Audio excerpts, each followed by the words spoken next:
If you're an empath, you need to watch this video. Yeah. I'm inspired. I'm inspired. What's happening, guys? My name is Sumit Chatterjee from the Flow Zone Academy, and I'm a flow state coach, which means that I help you feel better and perform better. Today I'm talking to the empaths out there, okay? Now understand that you guys have superpowers. You know you have superpowers, right? But you also have kryptonite. That's what I want to talk to you guys about. Essentially, you want to use your empathetic gifts for a very specific reason. Because we need more healers on this planet. We need more change makers. Now, there are three types of empaths. The unhealthy version, which is the codependent. The average functioning person, which is the proud helper. And then there's the high functioning empath, who's the authentic altruist. Okay? Who's healing from the unconditional love. It also understands their sense of self. This is what I want you to step into. Someone's car alarm is going off right now. Either that, or it's a bird that has an understanding of rhythm and melody.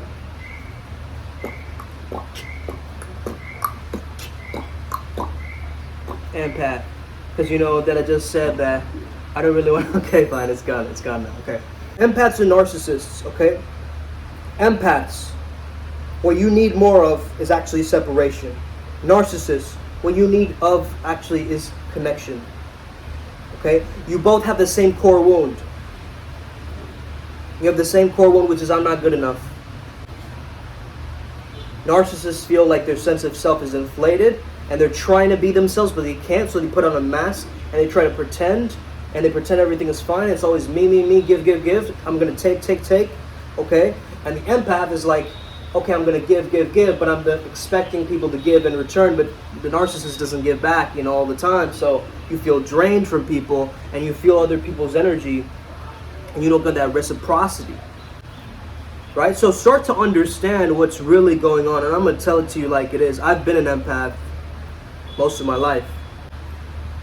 And I've learned the things that I need the most is one, a healthy sense of self or a healthy ego.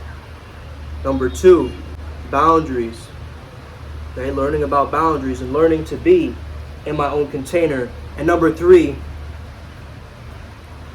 speaking of boundaries, feel the outline of your body. That's your boundary, right? Us spiritual people, we live up in the head. That's why people say, oh, you're up in the clouds. Okay, there's nothing wrong with being up in the clouds. It's great.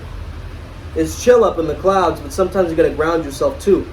Right? And I see a lot of healers. They're up in the clouds. They're speaking all this spiritual jargon and talking about, archangels and manifestation and mysticism. But how do we use these to actually better the world and the planet? I don't really care if you're a channeler or you have contact with aliens. I want to know about whether that information that you're getting from those aliens or from your channel teachings and how it's going to help humanity. Okay, so let me tell it to you like it is. Okay, I channel too. I've talked to aliens before. That's not what this video is about, but I just want you to really start to understand the core teachings of the empath and what you truly need. And that third teaching is to get back into your body. To get back into your body and to ground yourself. So that, why are so many empaths like they have bad health and bad bodies? Right? I'm not going to say all of them. There's certain empaths who do take care of their health and things like that. It really helps them. But those are healed empaths. Right? But there's a body-mind disconnection with a lot of empaths because they're purely in their mind, purely in their spirit, and not enough grounded in their body. When they're speaking, they're still speaking up here. Please validate me. Please like me. Oh, here, I have all this information that's coming in from the divine. Please look. What's better? Hey, how are you? How are you doing? Right? Or, hi, how are you? How are you doing? Grounded, gutsy, from the heart, still in touch with the physical realm. Right? Connected. Now, I believe that the healing process needs a bit of yang energy. I believe healers need a bit of yang energy as well to actually make things happen and wake people up. Because we're being too nice as healers. Okay? People need to hear the truth, my brothers and sisters. Okay? People need to hear the truth. We got to shake people awake at times. Right? Not in a tyrannical way where we're knocking down people's doors with a battering ram, right? Not like that. We're not trying to convert people into our own religion or something like that, right? But what we are doing is we're speaking our truth, our gospel, our message, our authentic self is coming through, and we're not scared to interact with others and be like, okay, that's their thoughts, that's their emotions, that's what they're going through, and I'm over here. Right? So you really need that separation at times. You need to distance yourself. You need to understand that that's their storyline and this is mine. This is a big part of an empath's healing, I'm telling you. You're a great listener, right? I'm sure you have people coming to you and they don't stop talking. They're like, and then this happened, and then that. I as a therapist and as a positive psychologist and as a life coach and a flow state coach, you know, I automatically have people open up to me. And that's because I am a good listener. Okay? You as an empath, you're a very good listener. Understand this. It is one of your gifts. Now, you might leave that session feeling very drained, but guess what? That person is feeling energized. They're feeling uplifted. You just changed their life by just listening to them. Because a lot of people in this world, we're living in an ADHD society that makes you ADHD. It's not even like, you know, you had a choice because of the informational overload and overwhelm and the chaos, right? So, having someone actually listen to you with presence, with deep embodiment, holding space for you, is actually a rare commodity.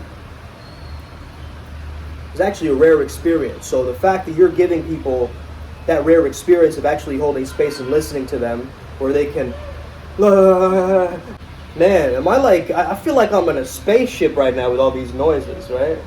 Like internet broadband, right? Trying to connect. Understand empath, empathy. You're stepping into other people's shoes. But you're not just stepping into their shoes, you're also stepping into their thoughts, their timelines, their understandings, there's a lot. It's a lot to handle. It's a lot of burden, you might feel like. Why am I, are these even my own thoughts, or are they somebody else's? Let me tell you that it starts with that strong sense of self. You are a human lie detector. You can tell when people are being inauthentic, right? You can tell when there's a disconnect or a misalignment in people and they're not really speaking from their truth. You can sense that very fast. So much so, you can sense it within yourself when you're doing it too. And sometimes you feel like, oh, there's nothing nice to say, I won't say anything. And so you become quiet, because that's what we're taught as well. You know, another thing I've realized is we get so critical about ourselves because we're actually conditioned from the schooling system to have critical thinking and to criticize, artwork in art class. I remember criticizing things, criticizing a piece of writing in English class, It's just this criticism is not just self-criticism, right? It becomes self-criticism from other criticism. Because we are a mirror, right? Our internal and external world need to be aligned. Once we understand that misalignment in others, we really got to understand our alignment in ourselves. Like, are we healers that are truly, with our thoughts, words, and actions all working together? Are we truly using that? Are we truly using our gifts to the most of our capabilities? Or are we putting it all to waste? Right? You might have all this information from source consciousness, but if you're not using that information, you're like, I forgot it. Yeah, I had something come in my meditation, but I don't remember. It's kind of unclear, right? Why didn't you use it immediately after the meditation? Why didn't you make a video about that? Or why didn't you, understand that, okay, I got to make a post and share this with the world? Not to validate yourself, obviously not, right? But just for you. To understand that you are this altruistic, this authentic, altruistic empath. And you're not just the proud helper, and you're not just the codependent. And you can understand that, okay, this person is unhealthy for me in this dynamic.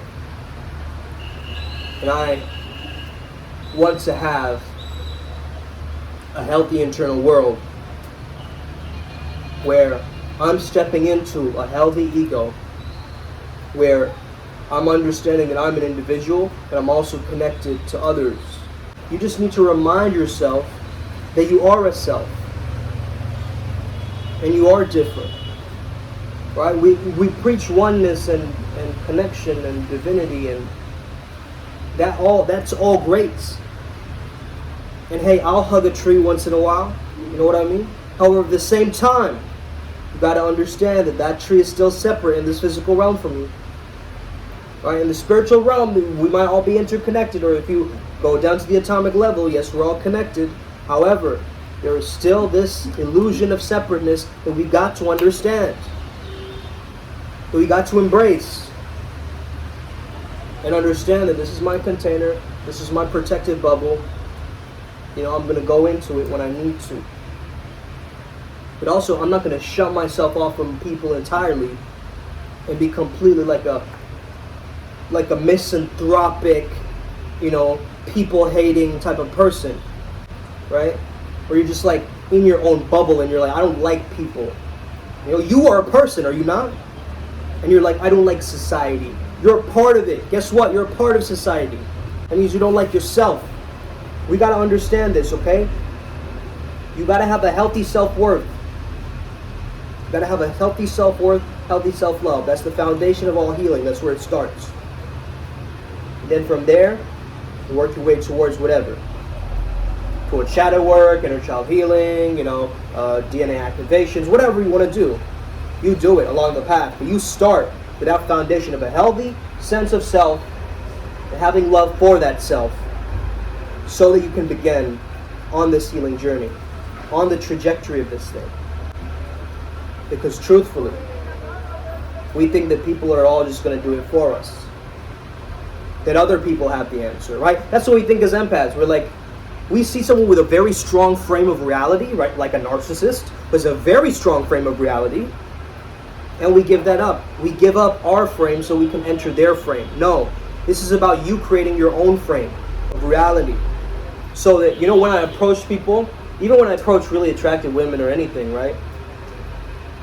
I have this mentality that's like, they're entering my reality. I'm not approaching them. Okay? I'm not approaching them.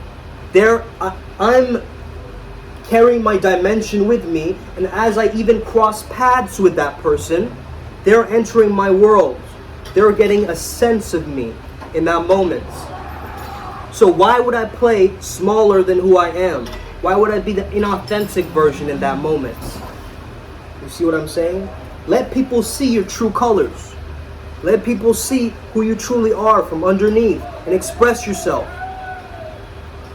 Not being afraid of all of these little entanglements inside, because those are temporary, right? You feeling tension for a moment, that's going to go away. But your impact and your impression on another human being, that's going to stay with them forever. Understand these things, okay? I hope I gave you a new perspective as an empath to really truly understand what are the 3 areas that you need to work on next. And you already know this, I just gave you a reminder. Own your physicality, go back into your body. Own your container, get your boundaries straight. What you tolerate, what you don't tolerate, what your values are, what your values aren't. Right? What you stand for, what you don't stand for. What's the enemy in mind, right? Number 2, right? And of course, number 3, which is knowing that you are this considerate person, you are this kind person, you are connected to divinity and oneness. However, you're still separate. Let's say you're meditating on like a yantra, right? A pattern or sacred geometry. Understand that that sacred geometry is over there and I'm over here. Yes, I get it. We're connected by this fractal intelligent world of the quantum, but you don't have to go there right now because you don't have boundaries. You're connected to everything and everyone, and that's why you're taking in all of these dark energies as well, all right? and you're taking in everything and everyone, and the collective consciousness is really making you feel heavy and stuck and dense and lower vibration. And start to step into your own power, which is not a hierarchical power, it's a personal power. Okay? And step into that circle of conviction where you say, yes, yes, I am that person. I am confident. I do have self-worth. I do have self-mastery. And I'm here on this journey to learn and expand and grow and hold my own. And not be a quitter. And not just engage with everybody that I see. And be so tolerant and open and people-pleasing to everybody. And self-sacrificing. But really stepping in and being like, look, you know why we as empaths don't like offending others? I'll tell you why. Because if you offend them, you make them upset, you're going to feel that upset as an empath. Get it? Because you're a mirror as an empath, right? Whatever they feel, you feel. So, that's why you don't like offending people. Understand that. But guess what? It's harming you more than it's harming them. Why? Because you're more sensitive. Okay? So you don't like to offend others because once you offend them accidentally, right? You're not trying to do it on purpose, but maybe you accidentally offend them. Oh no. Like that's the worst case scenario. I don't like confrontations. But if you accidentally offend them or trigger them, guess what? They're going to be upset and you're going to feel they're upset. You're going to feel their thoughts. You're going to feel negative. And that's why subconsciously you don't want to do that. You want them to be okay and you want to love everybody. There are bad people out there in this world. I mean, I truly believe, I'm very optimistic in the sense, I truly believe that everybody's good at heart. There's also very bad people out here in the world too. You're going to have to learn that as you grow older. You start to learn that not everybody's on your same wavelength as you. Right? There's people out to get you. There's people who want to pretend that they're on your squad, but they're not. There's all of this toxicity in the environment. So if you're opening yourself and you have no boundaries and you're being containerless, right, and you're not in your physical body, you're just going to let in all of these different things, and then you're going to meditate for 5 minutes. But hey, it's overwhelming to meditate when you have an entire junkyard of information that's not even yours to keep. Empaths are great at tapping into the flow state. They're the conduit. They're giving themselves up to a higher power. Think of all the great artists on this planet and think about whether or not they were sensitive or not. Yes, they were. They're very sensitive. In fact, they have spidey senses. That's their superpower. It's almost like that spidey senses, right? Their spidey senses are tingling. They have the psychic insight. And they have an incredible allowance. They're allowing themselves to step into that state of being in the flow, right? And so when they do that, when they're allowing themselves to step into the flow, they're making all this incredible art, but they're not taking credit for it because they know it's a higher power. They're just becoming the conduit for that, right? They're let going and let godding, okay? That's what they're doing. As an artist, you know this. You're not a genius, but you have one. Why do so many artists, celebrities, like why did Van Gogh cut his ear off, or why did Britney Spears shave her head off, or all these artists, why are they doing these things, right? Because they don't have a solid sense of self. They're lost. Most actors, they have an identity crisis because they're stepping into so many different roles. Why do you think I went away from the world of acting to do this stuff? Okay? I understand that world.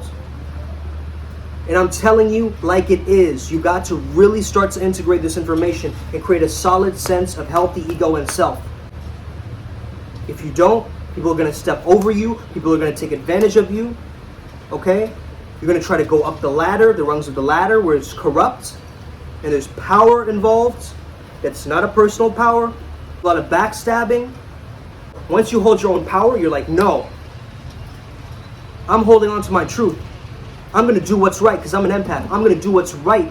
If it's difficult to say, okay, that's difficulty, right? But it's more difficult on your beingness to hold it inside of you and letting it repress like some kind of volcanic eruption waiting to happen. So don't repress that. Speak your truth, speak your authenticity. Be the authentic altruist and not the codependent or the proud helper. Proud helper is still okay. If you're in between, that's cool. But still, He wants you to step into that authenticity and the realness of who you truly are. The version that you know you are, right? Boom. You start glowing in your power. That's what I want for you on this channel. Let's get it. Let's tap into the flow state. Let's be the conduits of our own manifestation and power. May the flow be with you. Stay legendary. See you guys next time. Boom.